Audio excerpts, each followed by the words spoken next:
What it do, homies? We back here with some more casual Geographic. This time we're checking out his ruining Finding Nemo with science because I can. Of course, right? If you ever want to do one of these videos, he's essentially saying, forget everything you thought you knew about Finding Nemo, right? After this, we're probably never going to watch it the same. And I love that movie. Let's go ahead, shut up, and turn it up. Remember that time Disney made a kids movie where a man's wife and children get violently ripped off the census and his only remaining son is left physically disabled, only for that same son to get kidnapped by a trafficker, and now the father has to travel hundreds of miles across predator populated hoods with only the help of a severely mentally handicapped woman. Wait. This is sound before you even say it, bro. Ain't no way. Wait, Finding Nemo, he's talking about Taken, ain't he? Finding Nemo came first, didn't it? Wait a minute, hold on. It's kind of crazy how movies can follow the same plot, but then just change things and you don't even know it. Or people like me who misses the obvious. Wow. Yeah, Finding Nemo is crazy. I'm gonna destroy your favorite movie with science, and here's a challenge. Take a shot or a hit, because 420. Every time a main character should have become a chalk outline. Your grandkids will be an AA at the end. So it starts with a barracuda clapping virtually Nemo's entire bloodline, and here's where we get our first problem. Barracuda don't eat clownfish or their eggs, but you know who do? Clownfish themselves. Clownfish have been known to spawn, kill, and eat their own eggs, so Nemo's mother would have been infinitely more of a threat to him than any barracuda could have been. Now, to be fair, if you ask the clownfish how they like their eggs, they'd probably say unfertilized, because those and damaged ones are the ones they'd usually eat, i.e. the ones that wouldn't make it anyway. But that goes against my narrative, so I'm gonna disregard it. The other elephant to address is how clownfish breed. Clownfish are sequential hermaphrodites, where every clownfish is born a male, and the biggest, most him male will transition into a female when the opportunity arises. Such an opportunity would be if a hypothetical barracuda took the alpha female on a dinner date with Batman's parents. That void would get filled by the biggest male clownfish in the area, and his spot would get filled by the second biggest male, and the two would proceed to mate with each other. And since the only clownfish we see in the entire movie are father and son, I'll let you fill in those dots. Clownfish aren't the only fish that switch teams. The Asian sheep's head wrasse does the same, but in reverse. They go from female to male. Although with a face for radio, you will not see them on a movie poster. Oh no. If Nemo and Marlin having the worst form of family therapy wasn't bad enough, there's a good chance Nemo wasn't ever even alive. What if I told you Nemo means no one in Latin? Which means the movie title makes the theory that Marlin married Itachi suddenly gained legs. He also could have been named after Captain Nemo from 20,000 Leagues Under the Sea.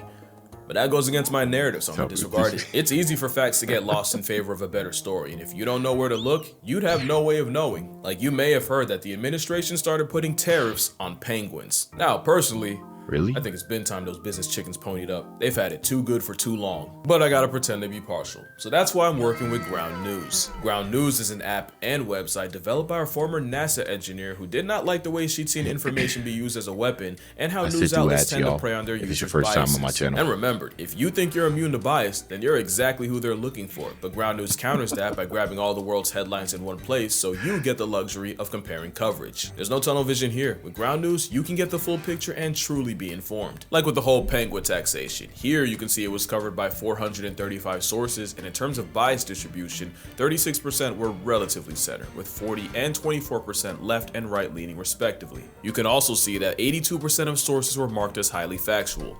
Not too bad. And additionally, with the comparison feature, you can see that left literature mocked the policy for placing 10% imposts on islands only populated by penguins and pinnipeds, and right writers defended the tariffs, highlighting benefits and even a possible boon for the economy, as the overall tariffs have raised US duty imports to the highest seen in a century. And that's the great thing about Ground News. My penguin prejudice had me convinced I was on the right side of history, but after— another thing that's good about, so far from how he's explaining to it and, how he's promoting and everything is that I never understood how somebody could be completely left and completely right. It just to shun out everything the left says or the right says. That's what I couldn't understand because, the world doesn't work like that. Everything isn't black and white to overwhelmingly just say, no matter what you say, I'm not going to listen, instead of taking in information, both the pros and cons from both sides to make sure, that you're making the decision. Because I do know some people, and I don't mean to get like super political. It's just, he's bringing this up. So I never understood people would be like, oh man, I hate the right. Why I hate the right? I just hate the right, man. I've been left for my entire life. I'm like, what is the right doing that's good? What is the left doing that's good?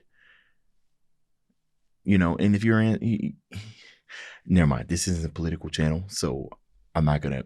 Yeah, never mind. Looking deeper, I don't think this is about penguins at all. Also, the blind spot feature shifts your crosshairs to stories one side may have left out, such as climate change and non-native species making life veteran difficulty for native fish. So, if you're chronically online and would like ground news in your toolkit, if you use my link, you'll get 40% off the same $5 a month Vantage plan I'm using. Make sure you go to groundnews.com/casualgeo or use the QR code on screen to subscribe. And until you do, I'm controlling the narrative now. Nemo's mom passed tense her progeny, and his father's going Marlin to Marlene as soon as he gets off screen. Alright, so Nemo is going to school, and when we get there, we meet these guys. And I remember as a kid, I was not sure what Pearl was. Well, she's a young flapjack octopus. They're remarkably adorable in real life. Problem is, if this were real life, she'd be a lot less cute. The flapjack can be found in depths as far down as 1,500 meters, or 100 meters short of a mile, or about 3.5 Empire State Buildings. And since this pink propeller hat can withstand crushing pressure, if she existed where Nemo could see her, she would be turned into disfigured mush. Think about how getting pulled out of their habitat turns a normal looking blobfish into a deflated, misshapen whale fetus. There's a whole course that got memed, and Pearl being where the sun shines would reduce her to flamingo vomit. Also, at one point, Pearl says this about her arm. A whale fetus? It's actually shorter than all my other tentacles.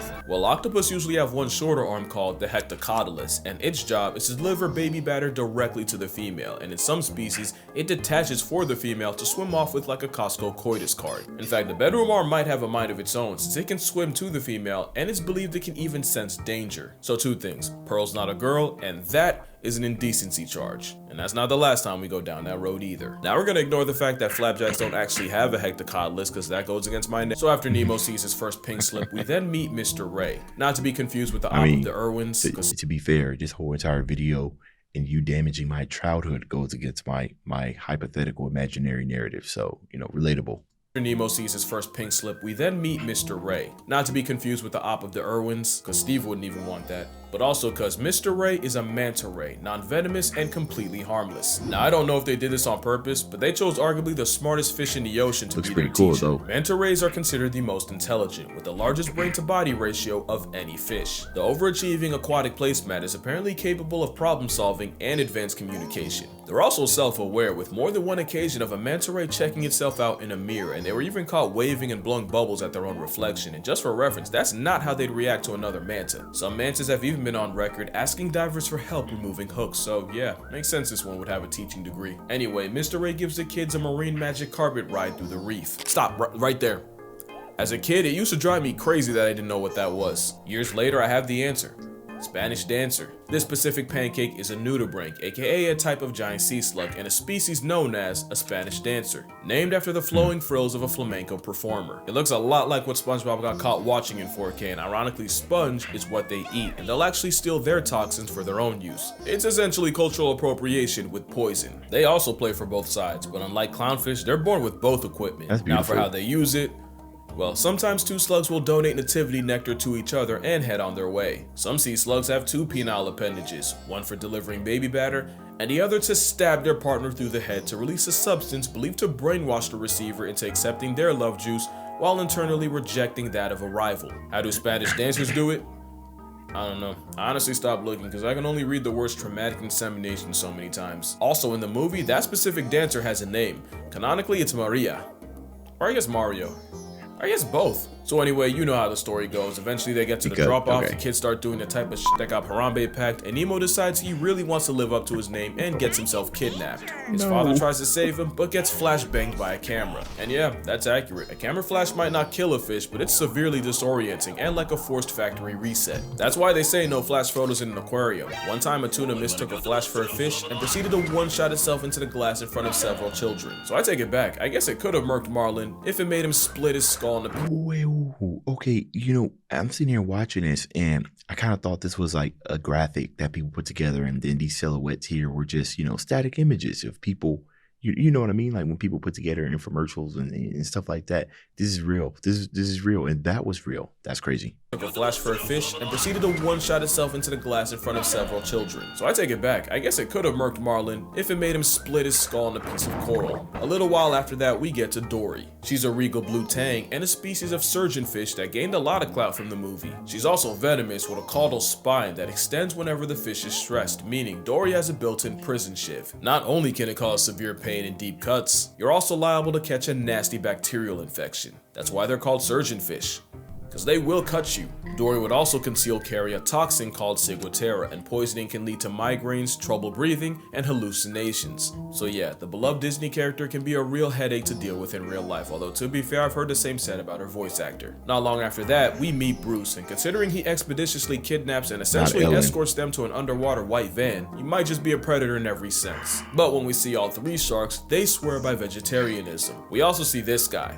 Remember him, he's gonna be important. Now there actually are vegetarian sharks. More than half of the bonnethead shark's diet is seagrass. And turns out whale sharks eat a massive amount of green. But considering we're talking about a great white, a hammerhead, and a mako, the only thing saving a clownfish and a blue tang is they're technically too small to even be worth the effort. Also, when Jaws cries about never knowing his father, it's because many sharks exhibit multiple paternity, where one litter can have several fathers. Shark Mommy's womb is like a baby batter bouillabaisse, where paternity is like a lottery system. That was really gross. I'm gonna tone it down. But yeah, Bruce has no way of knowing who his father is. But it could be worse. Baby sand tiger sharks will cannibalize their siblings while in utero, and we know that because one time a scientist tried to slide his hand inside a pregnant shark's nookie and almost got his finger bit off. Okay, so later on, Marlin and Dory decide to dive into God's blind spot. Now, ignoring the fact that the pressure should have popped their eyes out and pushed their organs out of their mouths, they nearly get sent to a two-part.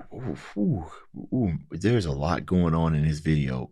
I mean, not only is my childhood being ruined, but I'm getting introduced to a lot of information that's just a lot of huge WTF. You know what I mean? Like, first off, shout out to those of you that go the distance in forming the knowledge that we have now of sea life, because jamming your hand up, I mean, I get it in the name of science, but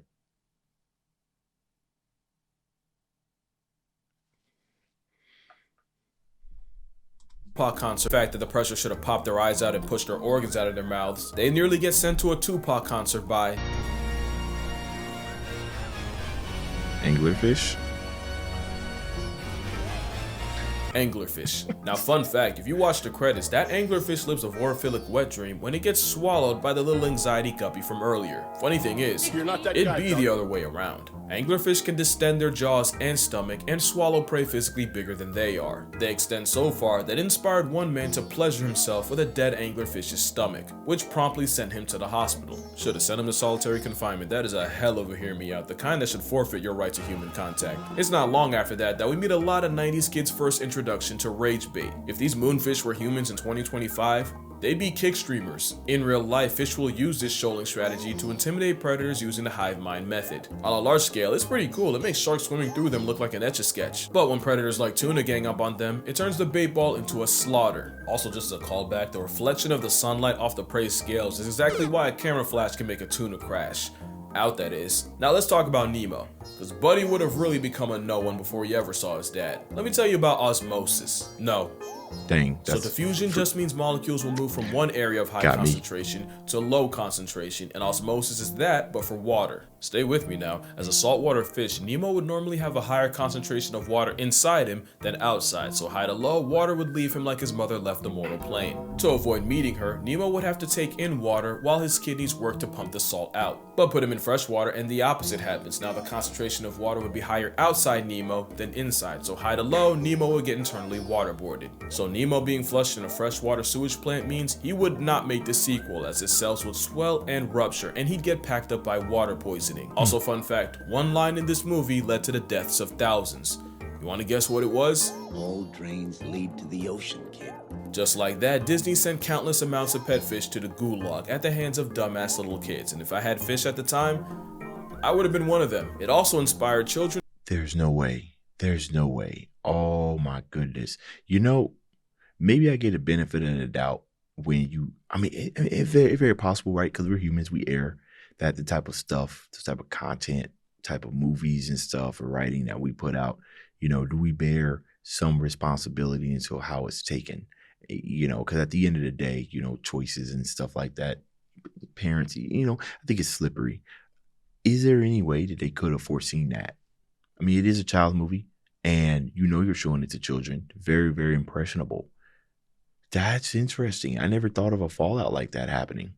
Dumbass little kids. And if I had fish at the time, I would have been one of them. It also inspired children to set their goldfish free in the wild. Giant Goliath goldfish is why you do not do that. It's a bug-eyed invasive that's basically a nuke to the natural habitat. Now, I'm not blaming the movie for this, but their hands aren't clean. The irony is, a movie about letting fish be turned a lot of wild fish into pets and a lot of pet fish into the wild. Anyway, back to the father. Eventually, they both get taken by a whale. And oh boy, there is a lot to unpack here. Stay with me now. That was a blue whale. Not only are they the biggest things alive ever, it takes so much energy for them to open their mouths. They only do it when they're guaranteed enough krill calories. Not only that, blue whales taking so much water in the process. We're talking 10,000 gallons or like 200 bathtubs. The effort it takes to carry all that means the blue whale can barely move. So yeah, Bluey would have been physically incapable of carrying them to Sydney. But even if they could, Nemo still would have come out of it an orphan. When blue whales hold all that water, they squeeze that water out with their tongue, and anything not water gets trapped in their baleen. It's how they filter feed, which means our fish friends would have been crushed to death by an 8,000-pound tongue.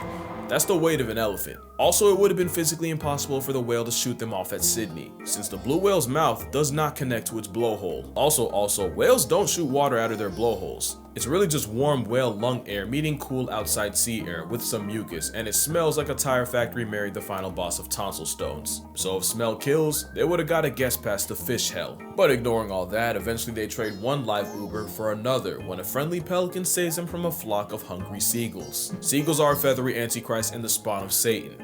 And they should be afraid of pelicans, since pelicans are documented literally swallowing birds alive. In fact, one of the most traumatizing documentaries I watched was where Cape gannets were nesting on Malgus Island by the thousands, but because of overfishing, great white pelicans started pulling up to the nursery. What followed was a bunch of today pterosaurs strolling across the island like a grocery aisle and swallowing any unsupervised chicks alive. Like, you could hear the chicks as they were sliding down their throats, only for the pelicans to fly home just to regurgitate the recently devoured baby birds for their own pelican chicks to eat. So yeah, Nigel might be the real villain here. Now that didn't really have to do with the plot, but I just sat here and overanalyzed a kids movie from 2003 because I have nothing better to do. Don't do more. And if this video gets 150,000 likes, I'll do it to another one. Yes. You can probably guess Lion which King. one. Friendly reminder that I do have a Patreon if you'd like to support me beyond subscribing, but as always, in this economy, don't spend a check on a creator that, let's be honest, really doesn't need it. Only if you want to like buy me lunch or something. Also, I have a book.